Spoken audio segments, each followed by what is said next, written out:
Good evening, viewers, and welcome to Community Forum. We thank you for being with us this evening, knowing the difficulty we are facing as a state of Grenada, particularly our brothers and sisters in Carriacou and Petite Martinique, and those to the north of the country. This evening, we want to concentrate and focus the program on the relief efforts that's on the way, talk about experiences folks may have had during the passage of Beryl. And we are going to do the program a little different this evening in that we're going to open up the lines for you to call in a little later in the program after we do some of the introductory remarks. And as you would notice, this evening I'm leading and taking the lead because my host and my co-host friend here, Byron, is here. But I suspect he wants me to take the lead this evening. I don't know why, but I'm going to take the lead. So yes, so we're doing it a little different this evening. And we are going to break a certain part in the program to take in the PM address because we understand that he's doing a national address this evening. So we are going to break a little time to listen to that. And we appreciate those of you who may not have the facilities to view us this evening, but we are on YouTube and on the various platforms. If you have access to your phone and you have internet access, please join us on YouTube so you can discuss with us the content this evening as we concentrate on the preparedness that Grenada and Carriacou and Petite Martinique had to do before Beryl and the consequences after the passage of this monster hurricane very early in the year as we start. So that is going to be the program this evening. We're going to go off, take a little break, and then come back and start the program and the discussions around the program. Stay with us.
A Carnival Pulse is coming. Yes, you heard it.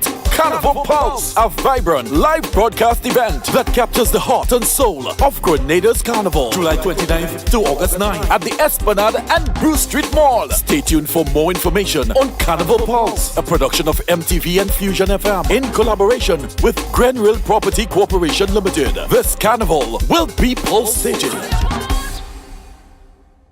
In our part of the world, we need to be prepared for natural disasters like storms and hurricanes, even outside of the season. I'm sure you'll agree that keeping our loved ones, homes, and businesses safe is important. So, I came up with a few quick tips to help you stay safe. First, make a family disaster plan and ensure that everyone in your household is familiar and comfortable with it. Remember to add batteries and flashlights to your emergency kit. Don't be caught off guard by natural disasters. Prepare now. For more information, visit grenlec.com.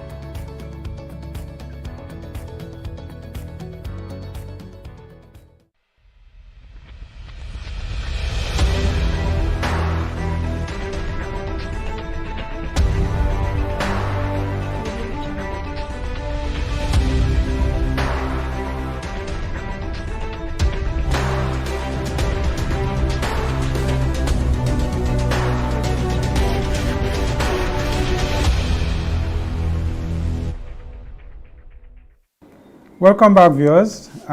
This is Community Forum. So before we get into the meat of the thing, I want to just focus those of in the audience of the areas we want you to call in and discuss and give your comments. The first one is the Emergency Response Coordination, Medical and Health Services, Shelter and Basic Necessities, Rebuilding Infrastructure, Housing, Agriculture and Livelihoods, Community Education and Awareness, Strengthening of the Local Economies, Psychological Support, very critical thing, understanding climate change and its effects on these systems, and sustainable practices, and how we could better give policy and advocacy in areas that need it, community involvement and empowerment and capacity building. Those are the areas we want to highlight this evening for those who have the ability to call in and discuss. And I now invite Byron to take the lead and lead us off this evening in our discussions. Good evening, viewers. Good evening, all. Chris, this hurricane has affected me, deeply. I don't have the energy. I don't have the. I'm tired, literally.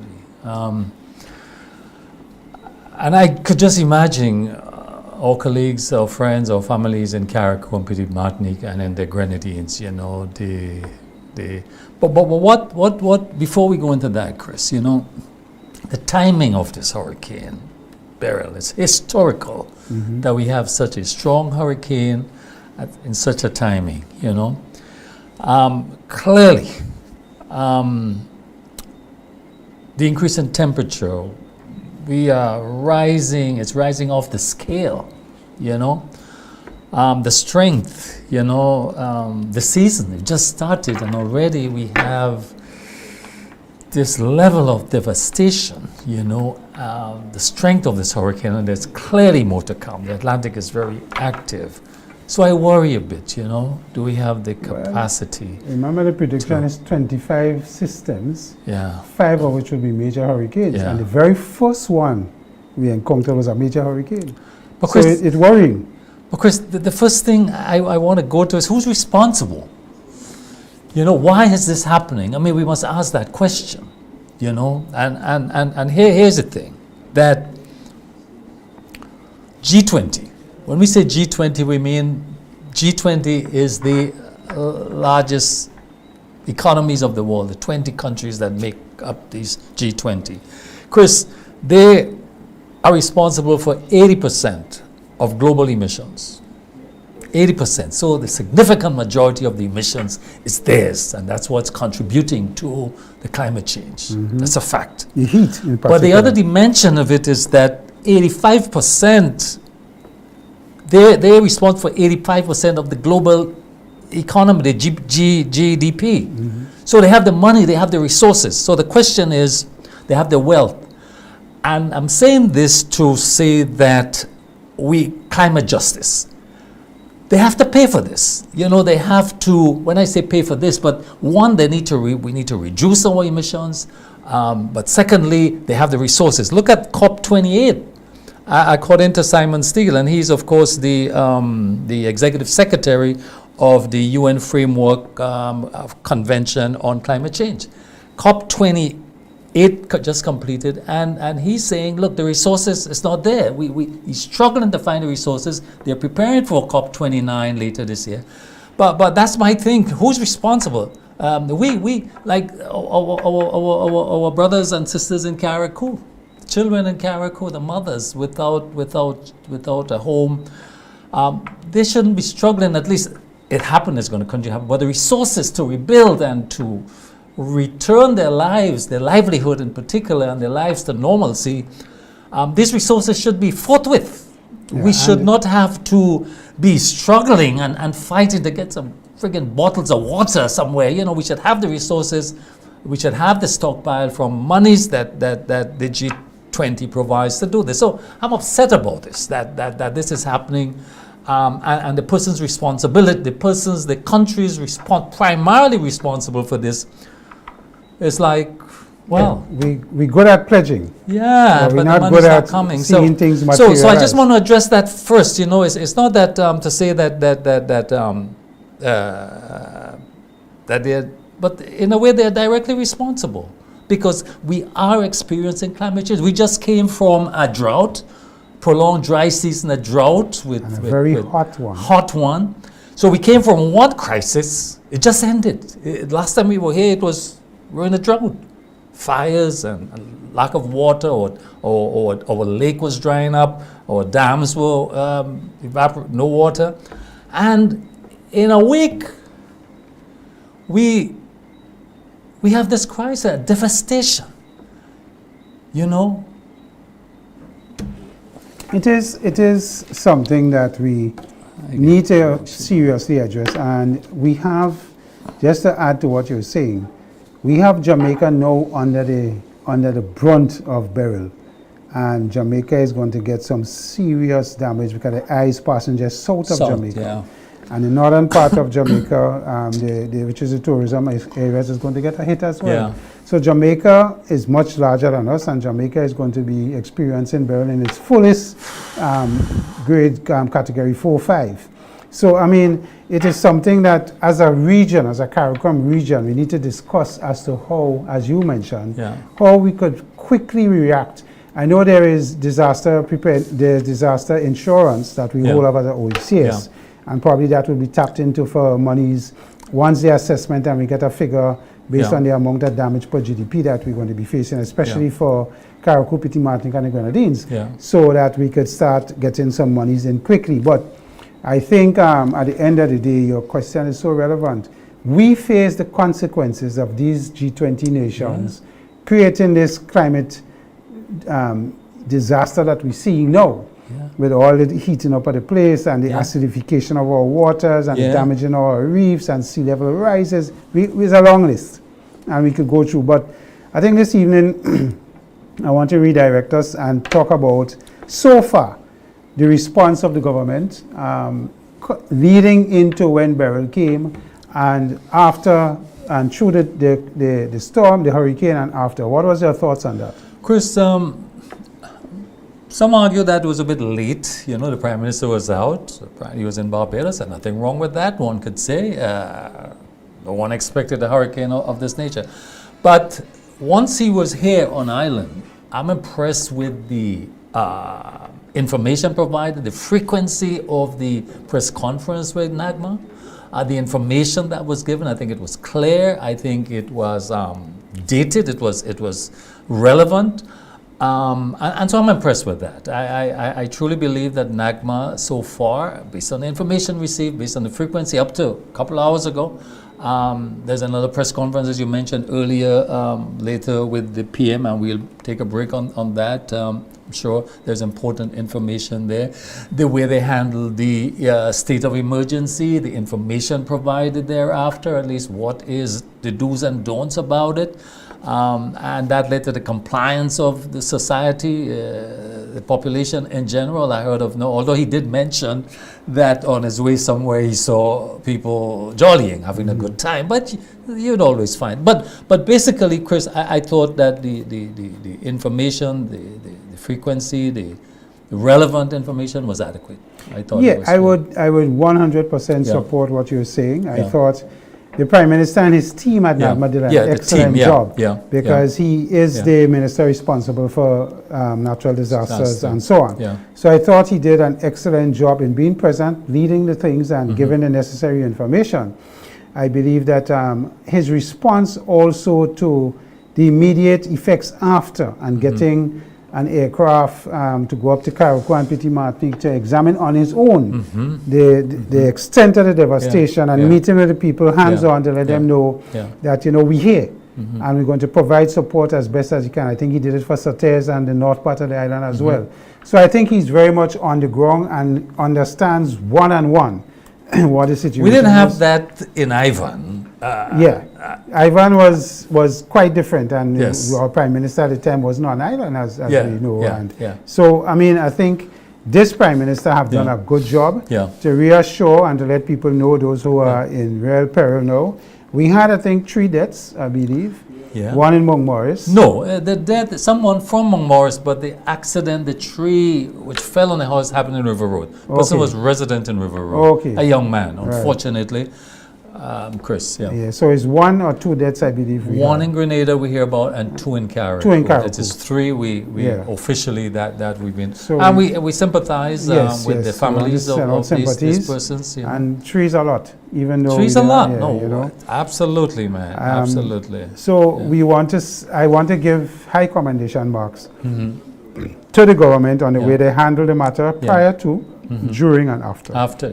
I think the real challenge is going to come now in how we address the issue of revival and the different areas, housing and what we do. And Byron, so far, what you're seeing, what are your thoughts? Well, the initial reaction I'm seeing is how we are the force to clear the road. You know, mobility and transportation communication is key immediately after, and the services. I think most places in Grenada now are back to service, and most, not all. I don't want to. Some places are still out of water. I understand. And electric and power, particularly in the north. I am not sure. There were teams going around ensuring that there is mobility, there's transportation could in fact move around. There were chainsaws and other crews doing that immediately in the aftermath. So kudos, that was very good. Of course, the assessment. Because before you can make an appeal, before you can, but first of all, you need to secure lives, that people are secure, particularly in Carriacou. So emergency shelters, a lot of them were destroyed. I saw a school in Dover. Yeah. It was in shambles. People had to move to the kitchen, I understand, to do this. One of the things now, Chris, with social media and with information, we have a widespread of information going around. So people were knowing on the spot all the details, everything that was happening. So this was excellent. But I would say the initial response, Chris, seemed from where I stand, was fairly quickly and on target, you know. Of course, everyone cannot be addressed and everything cannot be addressed immediately. So one has to keep that in mind. But how do you prioritize? And lives are firstly, in terms of shelter for people, food for persons, because the level of, particularly in Carriacou, I would say, that level of devastation they require, that's where the urgency is, that where the immediate action has to take place. Carriacou and Petite Martinique, of course, and there's no question about this in my view. I would want to agree that communication from the standpoint of transportation is going to be key, because even electrification and getting power back up to the north of Grenada and communities thereabouts would need the crews to be able to access the areas where there are down lines and poles and so on, so that they can get the power back up. Similarly, I find NAWASA's response have been a little bit slow compared to the days of Ivan. I knew Ivan was more of a windstorm than a rainstorm, and this one was probably had more rain in it than wind. In certain aspects, in certain places. So they probably could have challenges with the dams and getting their water treatment plants back up and so on. But I know in some communities they've been out of water for about 5-6 days already. So there's something that we need to look at and see how the response is going to work with that. But before I go ahead, let me just inform viewers that our number to call in is on screen. It's 440-8442. And we'd like to open up the lines now to you guys and ladies to call in and give us your comments and thoughts on the passage of Beryl and its effect on Grenada and Carriacou and Petite Martinique, and how the relief efforts is expected to go. We have a lot of experience from Ivan as to how we do what we do based on the devastation we had in Grenada when Ivan passed. And I could tell you the first challenge Carriacou is going to face in terms of movement of vehicles and so on is the cleanup. When you look at the debris in the roads from the roofs and the structures and all of that, that aspect of the relief is going to be significant, because unless you could get the roads cleared and remove all the debris and so on, and then the next place is where we put in it, because there's going to be significant amount of debris. So there are going to be these responses that need to happen before certain things happen. I believe when we talk about repairing our roofs, electrification at Carriacou and Petite Martinique, we need to get boots and hands on the ground, as we had in Grenada with Cubans and Venezuelans and so on coming in. We have to have a similar approach taken to Carriacou. Yes, it's smaller, and we probably could get it up faster, but we need to get the hands and the feet on the ground that could help. The construction of roofs and so on is going to take a little longer, but it's something that with all the aid and the monies and the in-kind support that's coming, we need to ensure that it's coordinated properly and it goes to the people who really need it. And this is something, Byron, we need to talk about, because, you know, in these times, there are those that is going to, you know... It's called GoFundMe, yeah? Yeah, and try all kind of things and do all kind of strange things. As again, you can't get it perfect, but at least you need to mitigate the risks of these people who will come in and try things and further put our peoples in. So in we've harm's been way. talking about scams a couple of weeks in the program. Here's an opportunity now that the scammers are likely to use because they understand there's a disaster. This is appealing to emotions. And therefore, the public, all and sundry, need to be very careful, cautious about providing information, bank's account information. Be very, very careful. You should follow or support only the officials, like NAGMA, for example, information that is put out where they may have information about where you can put your support. And you should verify this. Make a phone call, verify that you... Call the banks. Call the banks, exactly. Call the banks, because they're putting up SWIFT codes Yeah. and wire transfer Right. codes Yeah. and all Yeah. of that. Yeah. Before you transfer money, folks in the diaspora, wherever else in the world you Yeah. are, to Yeah. aid and assist in what is happening, please call the banks to ensure that the information you're seeing on these different GoFundMe things and whatever, it is authentic. And that your money wouldn't go astray and you transfer X amount of dollars and it doesn't reach where it's supposed to reach. Yeah. And they hack into your account and do all kind of strange things. So we just alerting all of us who really want to help and help the people in Carriacou to make sure, and Petit Martinique, to make sure that the money gets to the right place so that we could do the right things and buy the stuff that is needed to assist. So please, before you transfer or look to transfer, check the banks. I think we have Republic Bank, Grenada Cooperative Yeah. Bank have already been put up Yeah. as possible banks. Check the information that is provided to ensure that the right codes and sequences are there so that your money don't go That's in another crucial. place. Chris, one of the other areas, of course, has to do with the agricultural sector. To what extent, what is the extent of the damage in this sector? I'm to understand that the Ministry of Agriculture is engaged in a national assessment.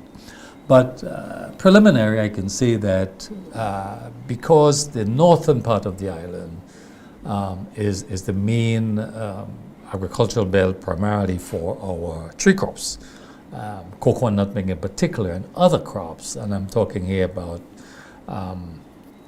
avocados and golden apples and soursop, not limited to, that tree crops would have had suffered the most in this impact. Because the rain season was just starting off, not much vegetable farmers would have been. Byron, let me interrupt you for a Sure. couple of seconds. We have a caller on the line. Caller, good evening. Hello, good evening. I am calling to find out what the damage is like in St. Patrick's area, especially in La Fortune. We don't have information specific to La Fortune, but what we can tell you is that the northern part, in particularly Satés, have been impacted significantly in the sense that there are some roofs that got damages. A lot of crops and tree crops, as Byron mentioned, breadfruit and mangoes and golden apples on the ground. Okay, because I have some family there and I tried to get through them and I was wondering Right. why I cannot get through them. So they that's don't the reason I have- called the program. They don't have communications set up yet because they still haven't had power. So because of that and because of the down poles and trees on the lines, the power is not back up, and that will also affect the comms in terms of internet and WhatsApp. What your family can do, if they're hearing us or not, or somebody in La Fortune, they can always come closer to St. George's where there is power and Wi-Fi capability, and then you probably could make contact with them, or they could call you and see if you can understand what their situation is. Okay, well, my sister name is Marie Basin. I'm calling from St. Lucia. I'm a brother. I'm just going to sit over my family and those that are affected. Godspeed, and I hope everything is safe. Thank you, caller. Have a blessed night. Yes. Yes, Chris. So, Byron, yes, Yes, you were talking about yes, agriculture about before I agriculture. interrupted. So that's going to be a major factor. So I'm saying that whereas vegetable farmers, because the rain season had just started, planting had just begun, so you don't have impact there would be, in fact, quite limited. but major tree crops, as we mentioned, clearly there's an impact there. I was, in fact, accessing the farms in the St. John's area today, and roads are impassable. Farm access roads, you have huge trees and debris blocking roads. So farmers have an added issue, not only they aren't able to access their property. So it'd be interesting to see what the ministry rolls out in terms of, because immediately, Chris, we have to think about livelihoods, you know. How do we get farmers back into production, earning money in the shortest possible time? You could have seen like avocados on the ground. Well, the mango crop ended in some areas when you see the mangoes on the ground, or you saw the golden apples on the ground, avocados on the ground in large quantities. So clearly, tree crops. And already we're having issue with production issues with cocoa. We know that this was on the decline, and I believe from what I've seen today in my movements that cocoa suffered a lot. We had a lot of destruction in cocoa. Yeah, it's different in Ivan, eh? Different to We Ivan. had We had more more nutmegs you know. on the ground. Well, I didn't go far north, so I don't want to make a statement. I'm just saying, limited to the areas that I encountered today, I saw more cocoa being destroyed compared to the nutmeg trees that I saw on the ground. So it'd be interesting to know specifically what happened in the north. But I think one of the areas that government has to consider and give support to is the maintenance of farm access roads, the drainage, access roads, and particularly now what support farmers can get in clearing these roads so that farmers can access their lands to start with. So I think we will see a bit of a dislocation with earnings from farmers, from the farming community. So as we prioritize Carriacou and Petit Matic, there's no question about this in terms of, because this is immediate, this is survival issue, water, food, shelter, but at the same time, we have to look at I'm also to understand that we may have been in place, Grenada, to access agriculture insurance, which is based on wind speeds. And if that was in place, I'm understanding in place, it means that farmers may be in a position to Get access some relief. So we wait and see how this works out, but this is going to be a great thing, and this is going to go a long way, Chris. I want to add to your comments and say that one of the issues, as you mentioned a while ago, about the blockage in the roads, we have workers living in Gore, Victoria, St. David's, and other parts, and they need to start getting these roads clear so that the buses can transport, and that's part of your communication. Because as we open back up the country, my company opens back up tomorrow to get its workers down, and on Friday we open to the public. The issue is how do we get the relevant support from our workers to facilitate it, and the clearing of the roads become critical in order to get people. And what we did notice in Ivan, the quicker you get staff out to work, they get more focused on what to do and how to do things methodically, and they transfer those skills to home. So when they go home, they take project by project based on priority to rectify damages if they have, and what is going to happen there. But I support the idea of what is happening with the tree crops. I think we are going to be challenged going forward, particularly in avocado. I mean, I'm an avocado pyong. You are? Yeah, I am. And so on. So, I mean, as we go forward, I'll be consuming a lot of it because there's so many fell. Yeah, well, Byron, you know where my address is. So yeah, it's outside, Chris. Yeah. So, but I mean, your point is so well taken. This, to me, this gives government an opportunity to refocus agriculture on what we do there. Apart from the nutmegs and the cocoa, which is so critical for us and our farmers to give them weekly income and monthly income, I think this is something that gives them an opportunity to see how we could refocus for resilience. How do we do things differently if we can, and so on, to support what happens to the farming community. The insurance sounds as a lovely thing that could give them some short-term relief. The roads that you speak about, the farm access roads, I think it has been ignored long enough. Now is an opportunity, now with the aid coming in, to focus some on that and see how we could get it and to get them, you know, in nutmeg in particular, because in my project up in Belvedere, we suffered some loss. The issue for us becomes we have to use better technology for nutmeg. I can't be planting 3 nutmeg trees in a triangle and hoping that one of them calls and give me. I mean, that science is outdated. We're supposed to be at a point when I put on a plant. There is hope. There was. I can tell you, Chris, that there is an agreement, an MOU with the GCNA, the Nutmeg Association, and SGU to use technology, because the technology is available, to certify the gender, is it? Yeah. Of the nutmeg. So you will know if you're planting a male or a female. So hopefully, Chris, in the near future, because I'm aware that that MOU was signed. The thing is, to break you, is it possible for us to get action then, where we have the plants coming out, to get them to ensure that they have the nutmeg plants and other plants? I mean, they just started distributing plants. Yes, they are. When the system started, so there is a strong possibility, if they haven't gotten too much damage, that we would have plants to offer to the public as we go forward for the areas that have been damaged. I don't think they did breadfruit, and they did all of these plants. Yeah, I know they have avocados. I was there, Chris, last Thursday. So less than a week I was there. They had less than normal plants. I think this year it was 40,000+, which is significantly less than the normal production. But what the management indicated, the reason for that, they suffered a lot of problems. One had to do with predialasini. People were stealing the avocados. They couldn't get the seeds for setting up their rooting material. They had issues with labor also and resources generally to do what they wanted to do. They had issues with water in terms of during the dry season because farmers were using some of the water that's directed. So they had issues.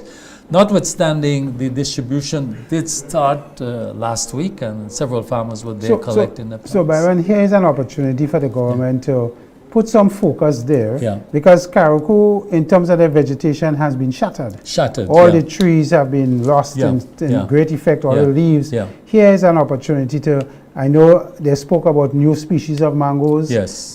They may have some avocados. Here's an opportunity now for us to... And forest trees also. Right, and forest trees. Yes. Because we need to get the areas for water and attract water in the watershed areas. Yes. So again, I mean, this is an opportunity for them to refocus in agriculture and see how we could get that to help Carriacou, because it's not just... The trees don't just provide areas for catchment, it also provides shade, which is so necessary for the rebuilding of the island and in those areas. That's correct.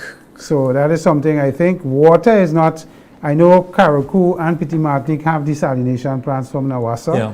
So I'm hoping that these desal plants were not significantly damaged and they can get them back up as soon as possible. They were running on PV systems, so they don't necessarily need serious electrification to get them going. So those are some of the positive things for them, that if they could get the water part through the desal plants and so on functional quickly, then water wouldn't be, and with their cisterns, if they get access to some level of power, either through generators or there is a possibility that water is life. And once you have life, you could do without electrification for some time, but not water. So let's hope that that will be up and running quickly.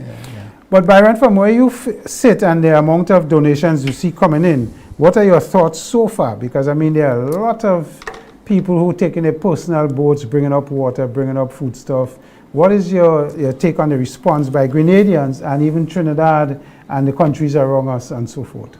Well, Chris, I mean, I want to answer. I want to approach that from 2 points of view. One is the level of volunteerism, right, which we saw, which we are experiencing. And the Prime Minister even mentioned that I think on Sunday there will be a national cleanup day, you know, where he's expecting communities to come out. And I think this would be well attended to, I believe that. But here you have, and usually in a crisis like this, you in fact do have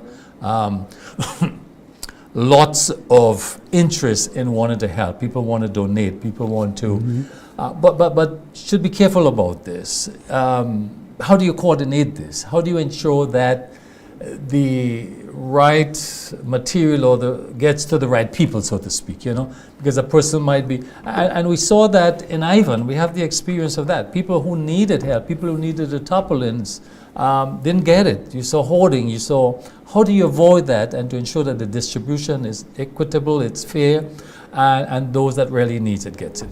So there must be some central coordination, I'm saying, Chris, you know. Yeah, and I'm hoping that NADMA, I believe NADMA is starting to approach that. NADMA is now saying they would like a lot of the personal trips with the boats and so on to to lessen and work through them, because they have their coordination people on the ground that will try and coordinate. And the expectation is, Byron, Carriacou is a much smaller population than ours. So it should be, in theory, easier to access the people with the greatest needs. And hopefully that is one of the areas that is looked at seriously. I just want to mention this donation that was spearheaded by, I think, Devon Rache. I think the group is the Samaritan Purse that have dropped a lot of relief here, tarpaulins and other things. And they are it's in already. Yeah, the plane came in and offloaded solar lights and tarpaulins in particular. And they are appealing to all the pastors with church, regardless of denomination, particularly in the north part where there's some greater damage. Petite Martinique and Carriacou, of course. Just call in and say what your needs are, and they will walk through the pastors so the pastors could disseminate. And it's not only for their members in the church, it is for everybody who is in need. So they are asking, and I think they gave a number. The guy's name is Mr. Rodney Thomas, that you can contact, and he will work as a liaison from Samaritan Purse to the pastors who are making the request. So we appealing to folks, look at that, go to Samaritan Purse and put in your requests, and let's see how quickly we could get people covered, particularly in our Sister Isles, covered, and at least have some lights through solar systems that they could operate within their facilities once they cover up. So this is a great opportunity for us to do it and do it right and get it right. But as Byron say, our experience in Ivan, I mean, we don't have looting this time. And that's the next thing I want to mention. And you have a state of emergency. Had a state of emergency. So you learned. Yeah, we learned. Lessons learned. We certainly learned from Ivan. Did we build back better? That is the question. I think we did, because when you look at the damage in Grenada, it is more vegetative and trees and all of that falling more so than you're hearing 20% of the people in the north losing their roofs and so on. So I think we did a better job there. And that is left to be seen after the assessment comes. But I mean, when we hear initially just one or two structures in the north that have lost their roofs or had damage to their roof. So that is something. But building back better is now a serious concern for PM and Carriacou. And a lot of people, you know, after Ivan wanted concrete roofs. They didn't want this issue of galvanized and timber. It is not the cheapest of roofs to do. Compared to a galvanized roof that will give the pitch that will give you the help needed in a system. But the other thing with a concrete roof too, and the other thing with concrete roofs is that it can tend to be very hot. Or in an earthquake situation. Right. So there is pluses and minuses, but we are more hurricane prone than anything else. So exactly. You may see that happening in PM and in Carriacou, and there's nothing wrong with that. Folks are happy to go there. It will take longer to get a roof on your house compared to coming with a wooden house with galvanized and sheeting and so on. But it is an option for if you want to prevent yourself. Granted, this took 20 years after Ivan to happen, but we can't say that anymore, because Ivan, between hurricane thing and what was it, Janet and Ivan was 50 years thereabouts. 50 years, exactly. No, it is down 30 years. No, it's 20 years we get 20 one. years you get one. So we need to be careful. The time is reducing, and we need to be prepared better in how we construct and what we do. Chris, as I told you earlier on, I'm worried because with the increase in temperature, I mean, hurricanes are getting all the energy from the sea to propel this terrific storms. The interesting thing, it is buried in Oak Byron. When I was monitoring it, it went from a category 1 to a category 2, 3, and 4 in short spaces of time, within about 3-4 hours. When it's reported, it was significantly up in the category on the Simpson scale. So it is one of those things that we also have to pay attention to. The time it gives you to prepare, to move from a watch to a warning, from a storm to a hurricane, and the warning within 24 hours. It's so short now. And it was tight, it was small. I mean, that has an advantage, disadvantage. It's small and strong and powerful in the center, but it doesn't spread very wide. But wherever it passes over the eye, devastation is going to be almost total. I was looking at ourselves on the map, Chris, you know. We are facing the Atlantic, man. We are like first. Yeah, but I mean, over the years, they normally go northwest and turn up. But this time with a high pressure system over the US, keeping them low, and forcing these systems. Because this one behaves somewhat similar to Ivan, it was bobbing and weaving. Yeah. One minute he go look at north and he come back south. Yeah. Remember Ivan went and turned back, eh? Yeah. So, you know, these systems are now behaving outside of the predictive models that we normally see. So this is something, again, that is going to challenge us as we go forward as nations and as island nations, that you need to prepare differently. So the speed of the preparation. There's very little time. Right, from Very little NADMA time. to all of us out in the private sector. And the last thing I want to say before you come in, Byron, is that I think our private sector needs to be patient with our workers and them getting to work, as how we did in Ivan days, and extend as much courtesies as is within our power so to do, to get workers back and to get them back in the right frame of mind so they could conduct their activities at work. Well, Chris, that's what I want to address. You know, we sometimes underestimate or do not make preparation for the psychological impact that these events have on people.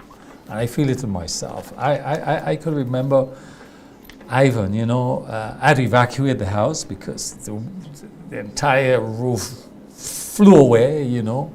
The wind, you know, it was a total disaster, ran to the neighbors.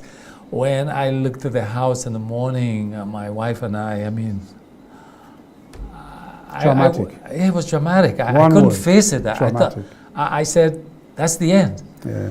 So, but that experience gives us so we came from that and we knew, and this is important for our neighbors in Carriacou, our family, our relatives, that there's hope, you know, we've done it before and we can do it again. And but the impact, and I resilient understand, Chris, that NAGMA has ensured that this support is available in Carriacou. Psychological. And this is important. Don't. And even for the present storm, and even in Grenada, because of the information we got, because we knew the intensity of the storm, and because we know the possibilities and the danger, it was a traumatic experience for us. Yeah, to relive, during the storm itself, you're worried at what moment your roof will go. You start thinking again about that experience, your homelessness, literally, and so that feeling itself takes a toll on you. You know? Well, Byron, and on myself, I 20 know that years for a fact. hence, Yeah. and you're still affected. Yes. And yes, you could imagine yes. other people who went through more significant trauma than you. Yes. So our brothers and sisters in Carriacou and Petit Martin need to prepare themselves mentally, because the next time they hear thunder and thing roll and you hear a heavy downshore, the experiences come back. Yes. It may not come back as severe as it did when it had the system go through, as Beryl did for them, but it would be living with you for quite a number of years and some time, and you need to prepare yourself mentally It's to deal true. with it. It's really important. But the other point, Chris, is what lessons what was the takeaway from Ivan? What was the critical lessons? And have we seen those lessons being applied in this instance? I think we learned a lot. And just to let viewers know, the Prime Minister have not yet started speaking in the press conference. As soon as he starts, we will join and take a break and listen to what he has to say. But until then, Byron and I will continue. And I think what we learned primarily from the Grenada experience was a couple of things. First, we had a different building code. And that we were given an opportunity to build better and stronger. Our insurance companies... Let's stay on the building code, Chris. And that was specific because what we had before was mainly gable roofs. These are these roofs that... Very little pitch. Exactly. And now we have hip roofs, as they call them, which from whatever angle the wind comes from, it reaches a certain angle. I think it's 40 degrees, 30 degrees, I'm not sure what it is. That was an important, and also the whole thing of locking in and using hurricane straps and so forth. So clearly, that was what the point you're making there in terms of the building code was an important lesson here. Correct. And that is one of the lessons. I think the NADMA Yeah. center. Remember Yeah. the NADMA center was in a fort Yes. in Monjaloo. They now have their own center, Yes. their own communication setup, proper building. that was Satellite given to us. phones. Yeah, that was given to them by USAID, and Yeah. it was, you could see it was properly put into use, and there is adequate space for the technical Yeah. people up there to Yeah. do their work. So that Yeah. is one of the things Yeah. that was learned. I think the preparation and the communication to the public, you know, we listen to all kind of other things. but Prior it's- to. Yeah, and Yeah. it seems as though people were tuning into NADMA, Yeah. tuning into the Met Office through Yeah. NADMA to get updates, which is a Yeah. good thing that Yeah. they're not misinformed, Yeah. and they know what is happening on the hour, and they were doing it frequently enough that they kept you up to speed on what is happening. So I think that was a good learning that we got from there. And I think generally the issue of security was critical after Ivan. We had this looting thing going on in Grenada after Ivan. We didn't see it this time because the security were better prepared to respond to possibilities, hence the curfew, hence the SOE, the state of Before. emergency, before that, you know, we have to keep some of the deviant people in control. Yeah. And I heard about one incident where there was a break-in in a jewelry store in St. George, and the police was on them and caught them. Yeah. Yeah. Now? Yeah. The Really? day of the storm when the Okay. thing was going on. So Yeah. you could see that the security forces were so better well prepared to deal with the issues through the SOE and the curfew. So those are things that I think we learned. A lot of businesses took the opportunity, I thought, to shutter up their place, put shutters. It's expensive, but they did it because they know when these weathers come, they don't want breaches for their main doors and their main warehouse facilities. And that was also a good learning. And I think the other thing is we are prepared from a business community in terms of our levels of inventory for food, construction materials, that we could react immediately within a 2 to 3 week period to supply food and supply construction material and then replenish as the need goes on. So those are things I think we learned, and we are seeing the effects happening now as we start to roll out assistance to our sister isles. So I think those are the good things. I mean, you could always be critical and we could always criticize and see what they didn't do as well. One aspect of it, Chris, nobody talks about is the political dimension of disasters of this nature. If we look at Ivan, of course, 2004, if you evaluate what happened after, do you see this as an opportunity for the present administration, NDC administration, to build goodwill, to strengthen its position within the political arena? Do you see that as an opportunity to better link with the population? Okay, we go into the press conference now, but I will come back and answer you. Look, I don't think we need to play politics with no disaster. But I'm going to come back and answer you Okay. after. So we're going to go to the press conference now. The Prime Minister is going to be on shortly. That remains open and continues to function. We are focusing on the relief efforts, and relief efforts continue. We have received relief items from local, regional, and international, and several organizations have pledged resources in the coming days and weeks, and so the relief items are being collected, sorted, and being dispatched to the affected areas. In particular, Carriacou and PT Martinique, but we are also focusing on our brothers and sisters in the northern parishes that have been impacted and require some relief. Now, some of the items that we have received: flour, sugar, toilet paper, bleach, tarpaulin, corned beef, sardines, quicks. We've received pasta, and importantly, farmers came together and supplied quite a huge amount of watermelon for the people of Carriacou. It was brought specifically to be sent to the people of Carriacou and PT Martinique, and so we are really thankful to the farmers for that contribution today. And it was a significant amount of watermelon. Those have been loaded onto a boat and will be delivered to Carriacou and PT Martinique first thing tomorrow morning. Other items received: peas, diapers, mackerel, some shelter kits, hygiene supplies, milk, baby formula, blankets, and then assorted canned foods. So all those items have been received and will be dispatched to our brothers and sisters in Carriacou and PT Martinique, and also, again, those who have been impacted in the northern parishes. So some of the things we can report about Carriacou, and because as the days progress, there will be improvements in the conditions, but we have to ensure and do what we can to avoid overwhelming the system, the circumstances in Carriacou and Petite Martinique. So there's very limited mobile service, which is extremely limited, but we have established VHF radio service with the Emergency Operations Center in Carriacou.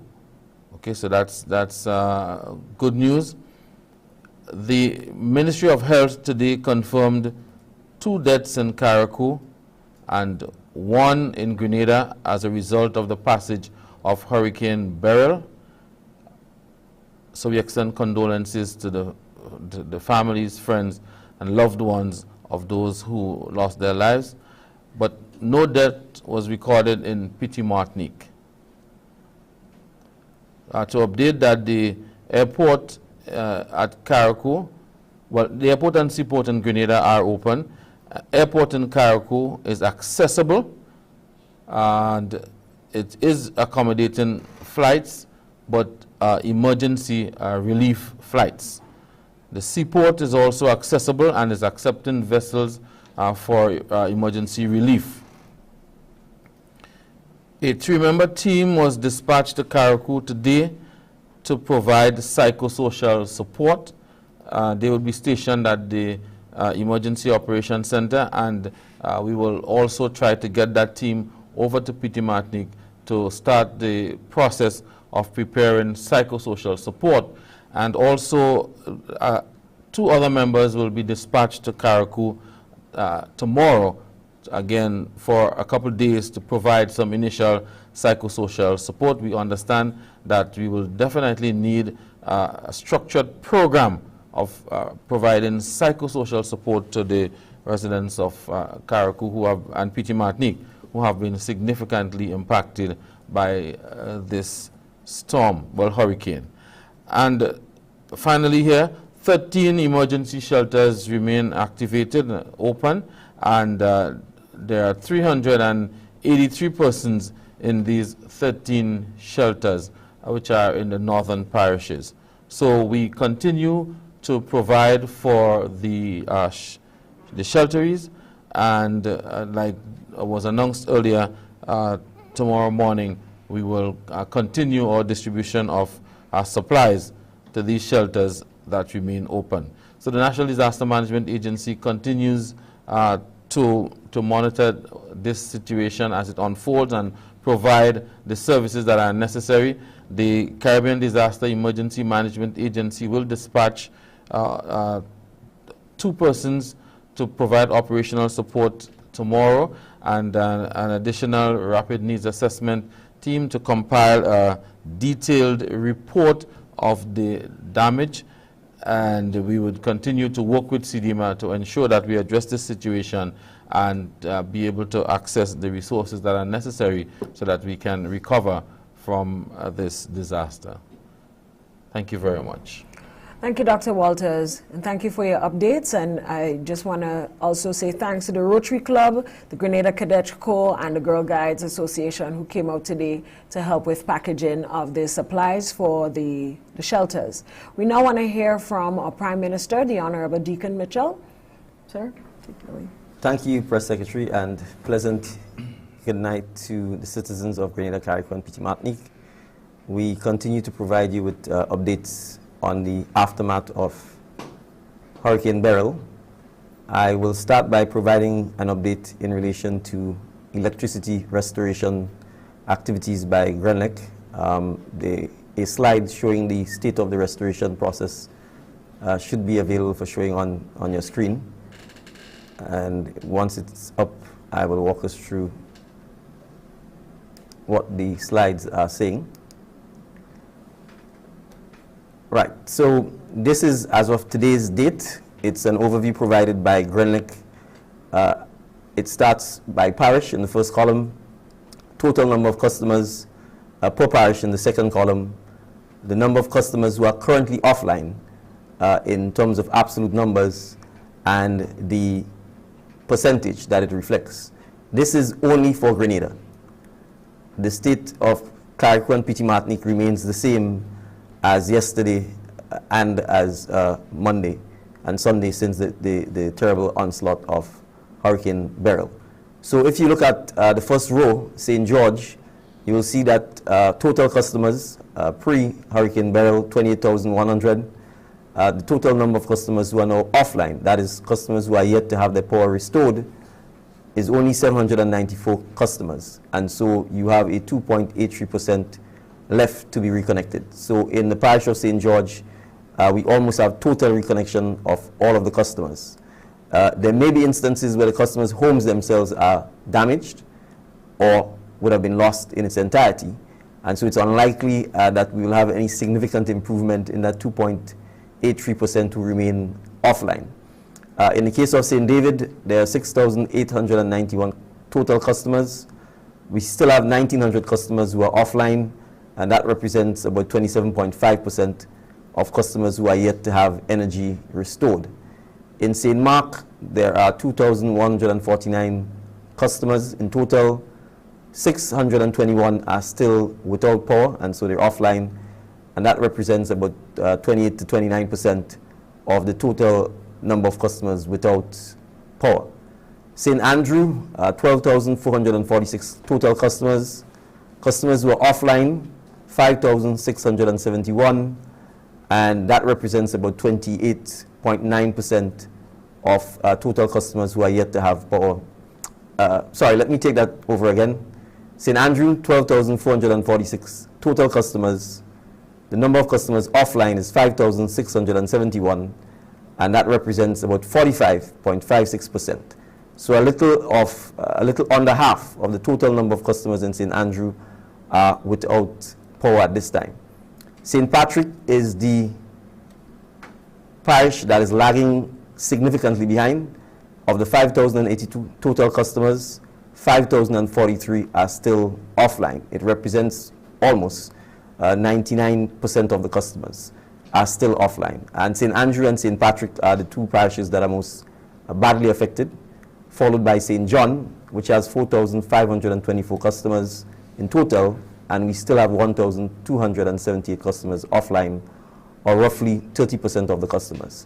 The restoration effort reflects the level of destruction wrought to the electrical system in the respective parishes by Hurricane Beryl. I visited St. Patrick this afternoon, and it is clear that St. Patrick is the most badly impacted parish in Grenada as a result of Hurricane Beryl, and that is coming on the heels of very heavy rains that we had in November of last year, which also did significant damage to St. Patrick as well. GrenLec has indicated that it is optimistic that by Saturday, it should have 90 to 95% of complete restoration of power in Grenada.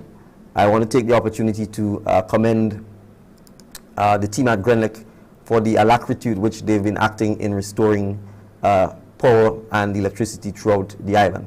The second slide is just essentially another graphic which demonstrates the situation as it relates to the restoration of power. The slide in green, the green demonstrates areas where electricity has been restored. The orange demonstrates areas in which it is in progress, and the red shows the outage. If you look at the map, you would see that all of St. Patrick is in red, and that demonstrates that pretty much almost 100% of the parish is still without electricity. And if you go to the beneath St. Patrick, St. Andrew, you would see its next area that has the largest concentration of areas that are still in red. St. John, you would see that there are a number of areas that are still without power. Closure, Florida, Brothers, Dr. Bell, Douglaston, Grand Roy, Mount Pleasant, all of these areas are without power, but all of the coastal areas in St. John and St. Mark, all the way up to Victoria, are with electricity. So it's the inner villages which are still without electricity in the case of St. John. In St. Andrew and in St. David, you will see as well that many of it is not necessarily on the coast, but in the inner villages For example, in St. Andrews, Bylands, Maribo are on, but places like Moncton, Blaise, Carrier are without. In the case of St. David, Mount Agnes, Retreat, Apwitut, Pomrose, Mamacans, Munich, Mount Carmel, Tuileries, Post Royal are still without electricity. There are some small areas in St. George, like Mondalis and Hopevale, which are without electricity. So we expect that by Friday, we should be in a position to provide a further update on the process to re-energize and provide electricity throughout Grenada. The situation in Carriacou and Petite Martinique is dire, and it will take a Herculean effort because GRENLEC is going to have to rebuild the grid and the plant almost from scratch. GRENLEC has already activated its regional request for assistance from CARILEC, which is the regional Caribbean body of power companies. And so we expect that both in terms of resources and personnel, that we will have to draw on the support from the region to ensure that we can begin the process of restoring electricity in Carriacou and Petite Martinique. It will start with significant cleanup, and then after with the rollout of the transmission and distribution grid, as well as the plant itself, which suffered significant damage. If I move on to water, yesterday I provided an update which was provided by NOASA, which indicated that NOASA was well on its way to restoring water in many parts of Grenada itself. As it stands, there are still some areas that are without water, but NOASA will be providing water trucks to ensure that it could supplement the situations where water is still not available. There are some parts of St. Patrick where water is not available, particularly the western part of St. Patrick, but it is coming back in places that were badly damaged, like Levera. This afternoon I was there, and there was in fact water in the pipes. So again, I want to thank NOASA for the efforts it is making in restoring water. I want to say to citizens who are still without water that every effort will be made to have the water turned back on as quickly as possible. But in the meantime, water trucks will be sent in the areas to supplement the making available of water supply for you. In terms of the additional issues that NOASA has to deal with, it clearly does require some additional support in treating with the situation in Carriacou and Petite Martinique.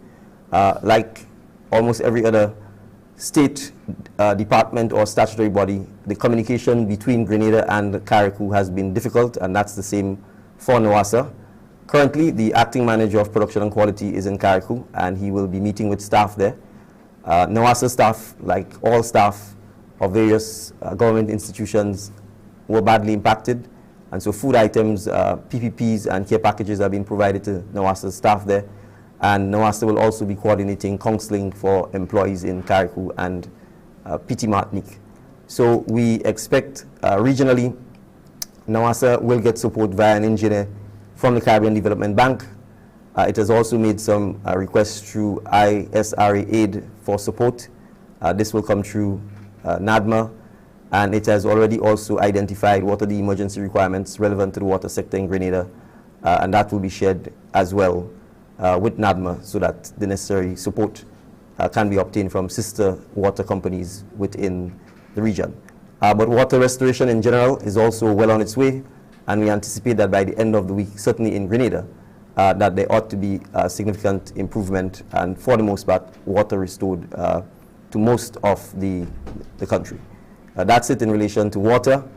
In relation to telecoms, we still are struggling, certainly in Carriacou and Petite Martinique. Telecommunication is still virtually non-existent and spotty at best. We are awaiting a report from Flow. We're also awaiting a comprehensive report from Digicel. Suffice it to say, though, that there has been significant destruction to the telecommunications infrastructure in Carriacou and Petite Martinique, and we are hopeful that by this time tomorrow night, we can provide you with a fuller update as to the telecommunications situation in Carriacou and Petite Martinique. Regionally, if I may go to this, expressions of support and solidarity continue to come in both regionally and internationally to Grenada, Carriacou, and PT Martinique. The Ministry of Foreign Affairs, together with the Prime Minister's Office, will be coordinating our response to the requests for solidarity, the requests of support, and the various donations that have been either from a monetary or from a technical perspective have been offered to Grenada, so that we can get the right technical support, as well as to acknowledge the kindness of contributions from various partners and countries. We want to emphasize, though, that this is going to be a very expensive restoration, rebuilding effort. It will have significant negative impact on Grenada's economy, as well as the government's budget and its fiscal situation, because in the case of Carriacou and PT Martinique, we are going to have to rebuild from the ground up, literally, and we will have to be able to do so in a manner that could allow us to be more resilient and be able to withstand what clearly is now becoming a common trend of Category 4 and Category 5 monster storms that starts earlier and earlier in the year. So together with NADMA and the various government ministries, including the Ministry for Infrastructure, we are mobilizing to bring enormous resources to Carriacou and PT Martinique to simply start the process. The airport terminal is completely gutted.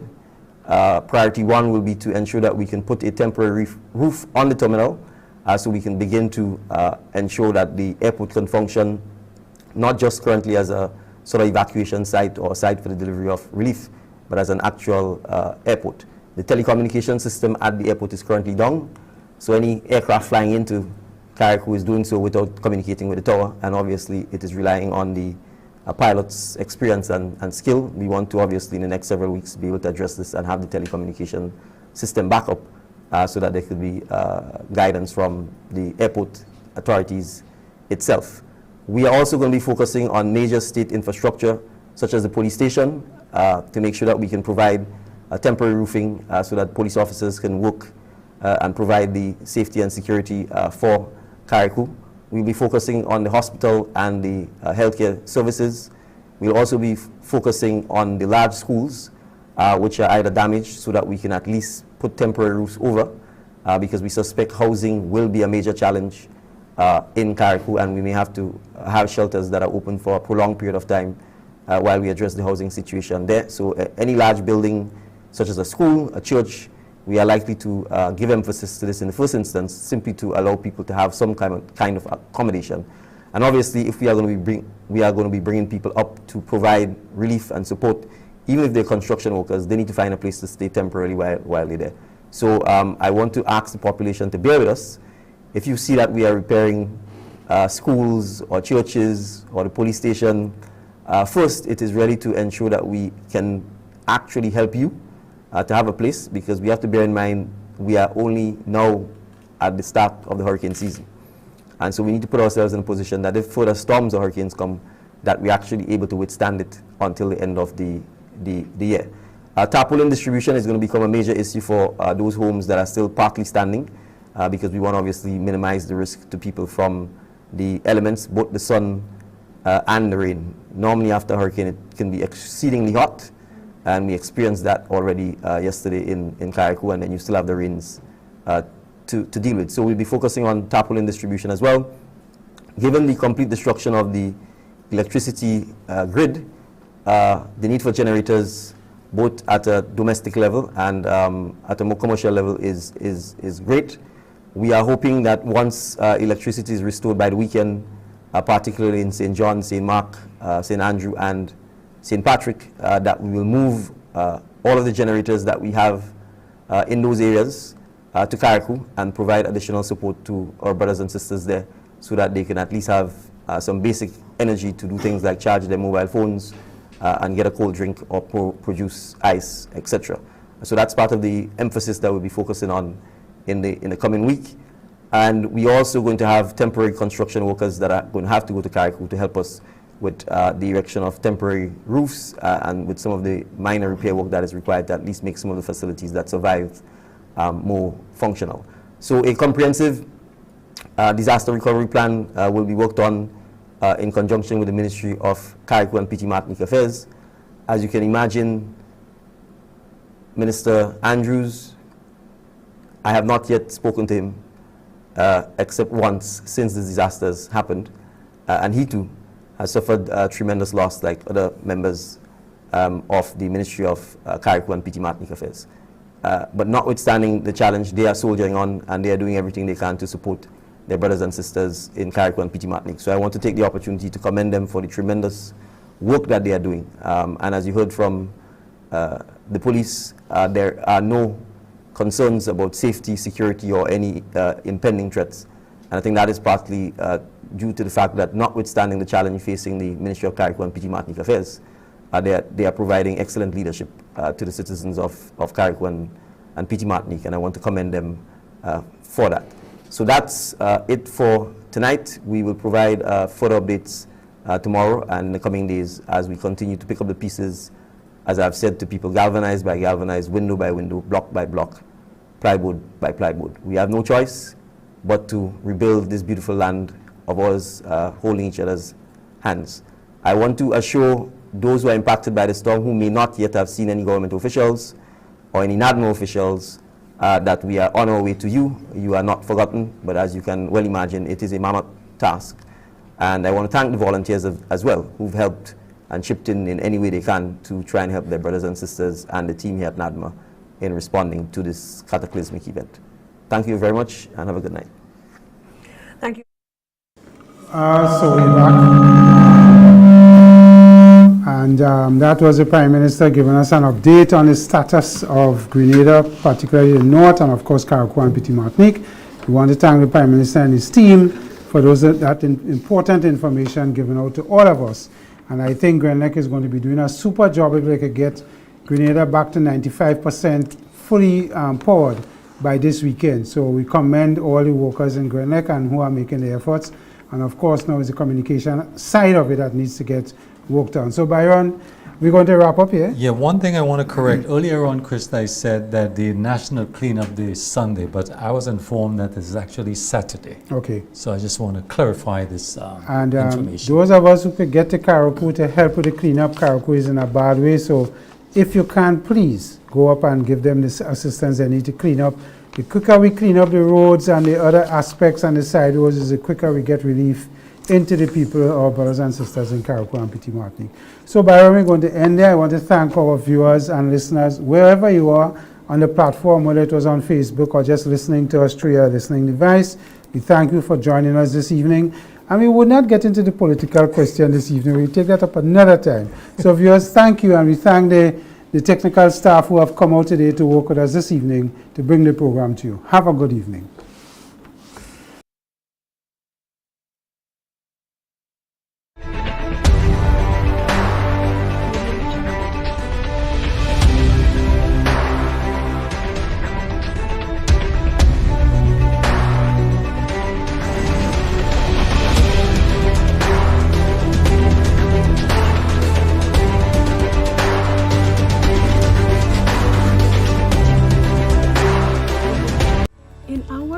The world, we need to be prepared for natural disasters like storms and hurricanes, even outside of the season. I'm sure you'll agree that keeping our loved ones, homes, and businesses safe is important.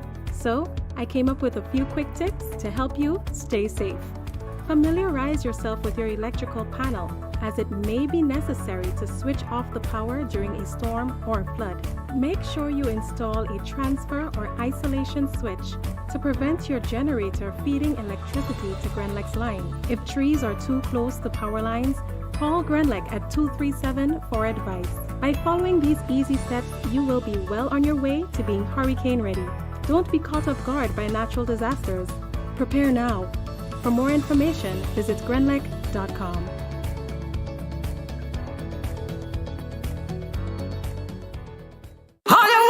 A Carnival Pulse is coming. Yes, you heard it. Carnival Pulse, a vibrant live broadcast event that captures the heart and soul of Grenada's Carnival. July 29th to August 9th at the Esplanade and Bruce Street Mall. Stay tuned for more information on Carnival Pulse, a production of MTV and Fusion FM in collaboration with Grenrill Property Corporation Limited. This carnival will be pulsating.